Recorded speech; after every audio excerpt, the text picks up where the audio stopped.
دھوئیں سے کیا مراد ہے؟ ایک پوری سورہ ہے قرآن مجید میں جس سورہ کا نام سورہ الدخان ہے۔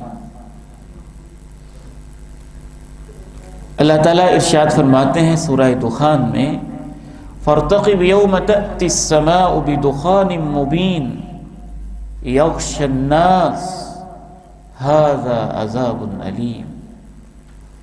آپ انتظار کیجئے ایک ایسے دن کا جس دن آسمان واضح اور کھلا دھواں لے کے آئے گا، یغشی الناس، سب لوگوں پر وہ چھا جائے گا، ھذا عذاب علیم، یہ ہوگا دردناک عذاب۔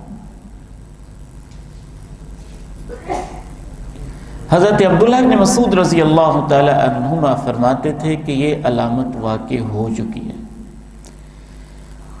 ان کی دلیل یہ تھی کہ مکہ کے لوگوں نے جب نبی علیہ السلام کی بات ماننے کے لیے بالکل آمادگی کا اظہار نہ کیا تو آپ نے ایک دفعہ بد دعا دی، اللہم سبع کسبع یوسف، اللہ 7 سال ان پہ ایسے آئیں جیسے جناب یوسف کے دور میں قحط کے 7 سال آئے تھے۔ جناب ابن مسعود کہتے ہیں تو پھر 1 سال ایسا آیا عرب کے خطے میں سب کچھ اجڑ کے رہ گیا، کھانے کے لیے کوئی خوراک نہیں تھی، حتیٰ کہ مکہ کے لوگ چمڑے کھاتے تھے، مردار کھاتے تھے اور مرے ہوئے جانور بھی کھاتے تھے، اور آسمان کی طرف دیکھتے تھے تو بھوک کی شدت، نکاہت اور کمزوری کی وجہ سے ان کو دھواں ہی محسوس ہوتا تھا۔ تو جناب عبداللہ ابن مسعود کہتے تھے کہ یہ والا دھواں ہے جو واقع ہو چکا ہے، لیکن جناب عبداللہ ابن عباس رضی اللہ تعالی عنہما کہتے تھے کہ نہیں، یہ دھواں یہاں پر مراد نہیں ہے۔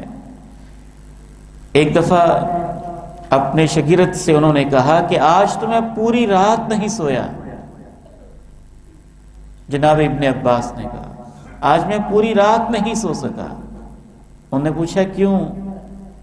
عرض کی اس وجہ سے کہ ایک دمدار تارا میں نے دیکھا تھا، مجھے ڈر لگا کہیں اس کے بعد دھواں نہ شروع ہو جائے قیامت والا، اس کی فکر اور سوچ کے اندر مجھے ساری رات نیند نہیں آئی ہے۔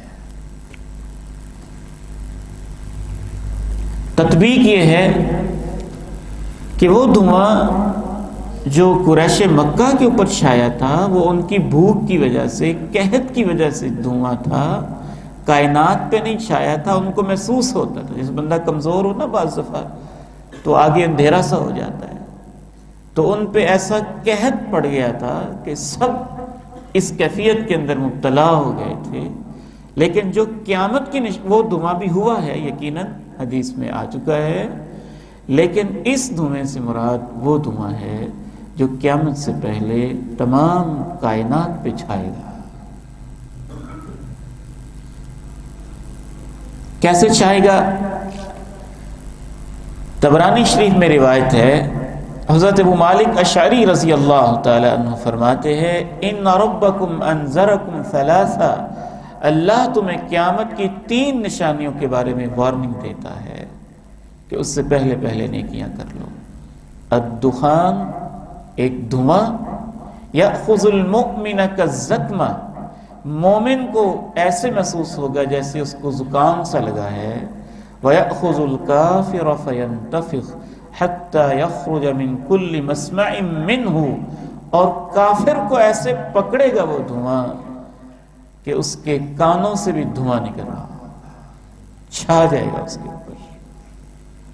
دوسری نشانی جانور کا نکلنا، اور تیسری نشانی دجال۔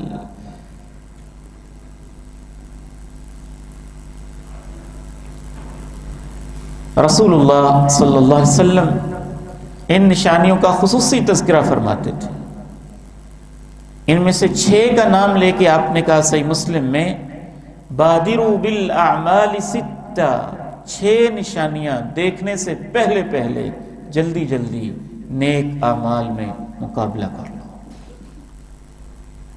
اس سے پہلے کہ سورج مغرب سے طلوع ہو، یا دھواں آ جائے، یا دجال آ جائے، یا جانور نمودار ہو جائے، یا تمہیں اپنے کوئی پرائیویٹ معاملے میں کوئی تمہارے اوپر آزمائش آ جائے، یا پبلک کسی میٹر میں قومی سطح پہ عوامی سطح پہ کوئی آزمائش آ جائے، تو قیامت اور انفرادی زندگی میں جو انسان کو پریشانیاں آتی ہیں، اپنے کہا اس سے پہلے نیکیاں کر لو۔ یہ صحیح مسلم کی حدیث ہے۔